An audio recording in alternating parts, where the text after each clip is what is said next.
We are the Gujarat Technological University. Since its inception over a decade ago, GTU has been empowering young and curating minds to realize their true potential. Over 4 lakh inspired students are enrolled with one of the premier academic universities in India. With more than 450 affiliated colleges in its fold operating across 5 zones of the state, GTU, the International Innovative University, your place to move forward.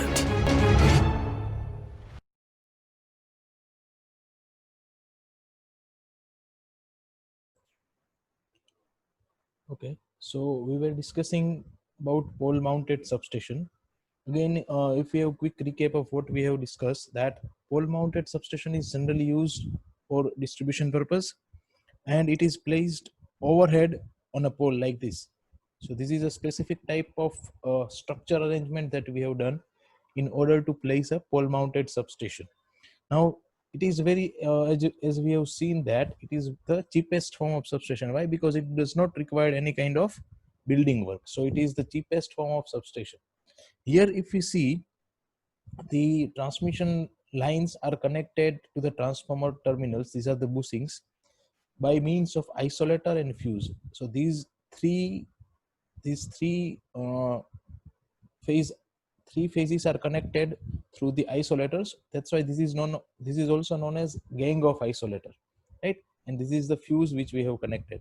Now if you see here the single line diagram of the pole mounted substation, the same thing happens, that we have connected a lightning arrestor at overhead line of the of the transmission line. So here if you see, the lightning arrestor is always connected on the HV side of the system, and after that we have connected fuse, these isolators. What isolators will do, suppose we want to maintain the transformer, suppose we want to check the dielectric strength or the oil of the circuit breaker, so we want to take this transformer for maintenance. So this isolators which will help us in doing that, right? Then transformer is connected here, this is the symbol of transformer with oil circuit breakers, right? And this is given to the distribution. Now here if you measure the voltage between R and Y, so that will be equals to 400 volt. And if you measure the voltage between R and N, that will be equals to 230 volts. So this is nothing but line voltage, and this is nothing but phase voltage. We know that in distribution or in domestic use or domestic consumer use, 230 volt for electrical appliances, and line to line voltage is 400 volts. So this is how 230 volts can be extracted from a 400 volt line. So this is the main function of the you can say pole mounted substation that we have discussed in previous lecture. Next is uh, underground substation. Now underground substation is again one type of, you can say, distribution substation, which is placed where population of the area is very much higher, that is thickly populated cities. For example, city like Bombay, Delhi, Ahmedabad, where we are running out of land. In such places the cost of land is very much higher. So what we have to do, we can place distribution substation underground. So here when these substations are used when cost of land is very high, so the cost of land is very high at that point of time, this type of substation is used. Then scarcity of land means we are running out of land, we don't have much amount of land to place a substation. Again, as we have discussed in previous lecture, that load requirement is increasing day by day. So in order to cater all the load requirement, we need more and more amount of distribution substations. So already dense populated area, it is not possible for us to provide land for the substation. So such type of substations are employed when we are having scarcity of land and highly populated area. Now if you see the diagram here, this is the entrance of the place where we are going to lay the underground substation. So this is how you are entering underground, and here we have connected a transformer and a switch gear. So this is how the underground substation looks like. And the main concern here will be the points that we have to consider before laying the substation. So the first thing we have to consider is that uh, the size of the station should be as minimum as possible, because we know that we are having a scarcity of land. So size of the substation should be minimum. There should be reasonable access for both equipments and personnel. Means here, if you want to operate or monitor the transformer or any switch gear, you can enter easily and you can operate or maintain this device easily. This means you can access the devices and apparatus easily. There should be provision for emergency lighting and protection against the fire. For example, this transformer is getting continuous overload, so there is a huge possibility that the transformer can burn out. So in such cases, we should have emergency protection against such kind of conditions. Now, as we are talking of underground substation, so there is a requirement of ventilation also, ventilation for personnel as well as ventilation for apparatus, right?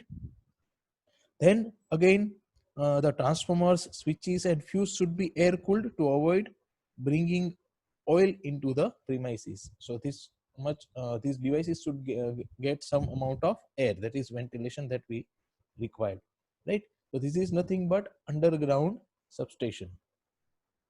Now, next and very important part of the substation unit uh, is the equipments that we are using in the substations. Now, we know that in a substation, basically, we use so many equipments in switchyard as well as in the control room. As we have discussed, the main part of the substation is switchyard and control room.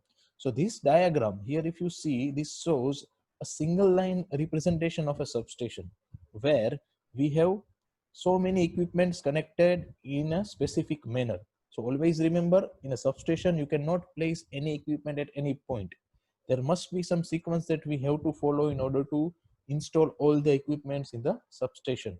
Now, see here, these are the names of the equipments that we have connected in a substation. So we'll start with the first equipment or first device that we have connected in substation, that is incoming line. So in any type of substation, we must have two things. One is incoming line from which power is coming, and the other will going to be the outgoing line, which will go from here, from this point. This will be the outgoing lines, right? Now, if you see here, this is incoming lines, incoming line here. So this incoming line is coming to the substation. So first thing that incoming line will face is this device, which is named as lightning arrestor. Now, what do we mean by lightning arrestor? If you see the name, we can say that from the name itself, it arrests the lightning. Means whatever the possibility of lightning stroke or heavy voltage surge occurs in the incoming line, that can be arrested by this device, which is known as lightning arrestor. Now what it will do, it will, whenever the high voltage strikes over here, this gap will close here, and hence the current will pass through the lightning arrestor in this direction. So what happens, that during any lightning conditions, the current will not pass through this direction. It will not go through the other devices. It will directly arrested by the lightning arrestor. So we can say that lightning arrestor is a chokidar of a substation. Whenever the lightning strikes, it will come into the picture and arrest that and ground it to the earth, right? So that is the function of lightning arrestor. We will see we have different type of lightning arrestors in the power system that we are using according to the requirements. Next is very important, that is CT and PT, right? CT means, this CT is also known as, or CT means current transformer, and PT means potential transformer, right? So current transformer and potential transformer, these two are very important part or very important device in a substation. Why? Because current transformer gives us the indication of current, and potential transformer gives us the indication of voltage.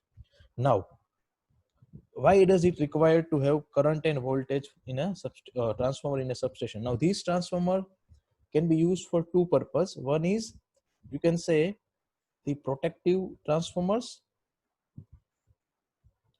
and the other is the instrument, or you can also write measuring transformers, right? These are the two types of CT and PT. One is protective and the other is measuring. Now what is the protective transformer? Protective transformer is used for the protection of the power system. In that case, this current transformer will give you a continuous signal of current, and potential transformer will give you a continuous signal of voltage. Why is it so? Because we know that in a power system, we do have two type of faults. One is open circuit and the other is short circuit. So in case of open circuit fault, voltage will go to infinity. So potential transformer provides the change in voltage indication. Similarly, if we have short circuit, this current will go to infinity, which will be indicated by the current transformer. So these CTs and PTs are continuously giving us the pulse of the power system. That is, it is providing us the voltage and current signals, or indication of change in voltage and current signal. What is measuring CT and PT? So measuring CT and PT is nothing but a device which is used to measure the current and voltage. Now what happens generally, the values of currents and voltage are in terms of kiloamperes and kilovolts. We know that it is in terms of kiloamperes and kilovolts. So this measurement cannot be done by simple ammeter and voltmeter, and hence we required a specific type of arrangement or a transformer which can step down the current to a measuring value and step down the voltage to a measuring value. So basic purpose of CT and PT, both protective and measuring, is to step down the value of current and voltage to a measurable value, right? Now there is a question that can be asked in your viva in a higher semester, that what is the difference between, or what is the major difference between protective and measuring CTs and PTs. So you can say that if you are using a current transformer for protective purpose, then the saturation characteristic of current transformer will be on the higher side, because we want it for the protective purpose. But if you are using it for measuring purpose, the saturation characteristic of CT will be on the lower side. So the major difference between the protective CT and measuring CT is in the saturation characteristics, right? So CT and PT is very important part of the power system. Thereafter comes the isolators. Here we have one isolator, and here also we have one isolator. In between these two isolators, we have one device which is known as circuit breaker. So first, let us understand what is the function of circuit breaker. Then we'll go towards the function of isolator. Now, what is circuit breaker? We know that at our home, everywhere we are using circuit breakers, right? So circuit breakers can operate in these two conditions, right? That is, uh, you can say, a healthy condition as well as in faulty condition. Circuit breaker can operate in healthy condition as well as it can operate in faulty condition. Now, how circuit breaker operates in healthy condition? During healthy condition means normal condition, when everything is normal in the system. Current is flowing from desired direction. That is known as healthy condition. What is faulty condition? Faulty condition means current is flowing through undesired direction, meaning that let's say this is the desired direction for the flow of current, right? This is the desired direction for the flow of current, that is from incoming line to outgoing line. But if current is flowing from incoming to outgoing line, that is the desired direction, then the condition is known as healthy condition. But if the current is flowing through any undesired direction, which means like it is flowing like this here, from this point you can also draw it like this, the current is flowing through this direction, right? So if current is flowing through this direction, it is undesired direction for the flow of current, hence it is known as fault, and this is desired direction, which is known as healthy condition.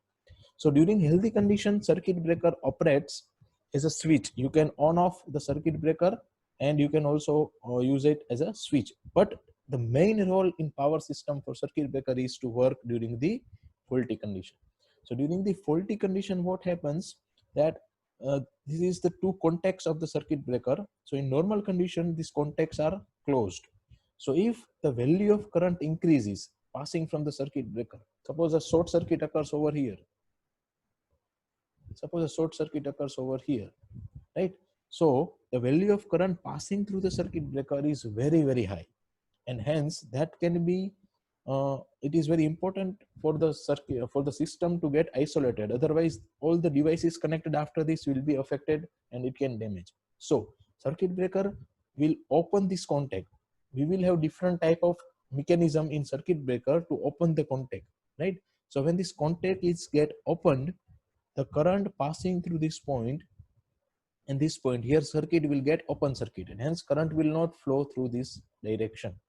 Hence, in faulty condition, what circuit breaker will do? Circuit breaker will isolate the healthy part and the faulty part during the faulty condition.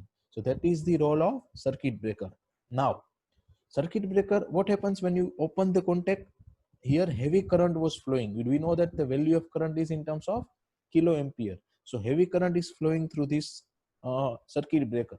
So when you open the circuit breaker, you are actually breaking the circuit of heavy current. Hence there is a possibility of arc arc over here at the circuit breaker, right? So this arc must be quenched, this arc must be extinguished. In order to extinguish this arc, circuit breakers have many mediums like oil, gas, air, vacuum, etc. These mediums can be used to extinguish the arc produced here in the circuit breakers. Again, I am repeating, why arc is produced? Because we are opening, or circuit breaker is opening the contact.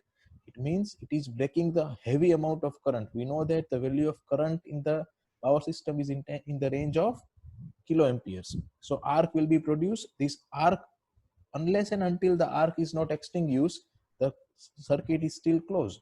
So in order to extinguish or eliminate this arc, we are using different type of mediums, right? And according to the mediums which we are using, circuit breaker is named. For example, if you are using oil to extinguish the arc of circuit breaker, then that circuit breaker is known as oil circuit breaker. So, right? So that is the function of circuit breaker. Now let us come to this part, isolator. Now if you see, isolators are closed over here. Now what is the role of isolator? In case of a, you can say a substation, it is often desired to disconnect a part of system for general maintenance and repairs. For example, we want to maintain this circuit breaker, we want to maintain or we want to repair a circuit breaker. Then at that point of time, we want to disconnect the circuit breaker from the connecting system, incoming line and outgoing line. So in this condition, this can be accompanied by an isolating switch, which is known as isolator. So these are nothing but isolating switches. It is designed to open a circuit under no load, or you can also say that these are the switches which is operated only when lines in which they are connected carry no current. Now this is very important to understand, that it will isolate the this circuit only when no current is flowing, right? Hence it is known as air brake switch. These isolators are also known as the air brake switch, right? So what happens here, that when your circuit breaker is get open circuited, you want to maintain the circuit breaker, then you have to first disconnect, or you have to first open the contact of circuit breaker. Once you open the contact of circuit breaker, no current will be flowing through this line. Hence you can now open the isolator from both sides. Now someone will ask that what is the difference between isolator and circuit breaker? So the difference is very simple, that in isolator, we do not have any of this medium, oil, gas, vacuum. We do not have any of this medium in isolator. Hence, isolator cannot be operated during loaded condition, right? Again, remember, what is the basic difference between isolator and circuit breaker? Isolators do not have any arc quenching medium like circuit breaker have, that is oil, gas, air, vacuum, or any other. Hence, the arc which will produce if we operate isolator during the loaded condition will be very much high, and Since isolator do not have arc quenching medium, it cannot quench the arc. Therefore, isolators must not be operated during loaded conditions, right? Next is earth switch. Now, what is earth switch? Suppose you have operated, or you want to maintain this circuit breaker. After that, there is a possibility that this incoming line is having some charge. Now, in order to operate that, first what we are doing in such condition, when we require maintenance, we close this switch, earthing switch. So what happens? Whatever the charge stored in this line will be earth, and after that you can again reuse the entire system. So that is known as earthing switch. So again, isolators, we can have line isolator, which is directly connected to line. We can have bus isolator, and last but very important part of a substation is bus bar. Now, this bus bar is very important part of the substation. We will see what is this two later on, right? So the bus bar is important part of the substation, because when a number of lines operating at the same voltage have to be directly connected electrically, means this, suppose you have three incoming lines, and these three incoming lines electrically directly connected to this point. Since bus is also known as node, so it is one kind of node in the substation where you are having number of elements connected together. So bus bar are used to directly connect the you can say number of lines operating with same voltage level, right? Bus bar are made up of copper or aluminum bars and operated at constant voltage. The incoming and outgoing lines in a substation are connected to the bus bar. So here if you see, the incoming line is connected and outgoing line is also connected in the bus bar, right? So that is very important part of the substation. Now, these two parameters, shunt capacitor and shunt reactor.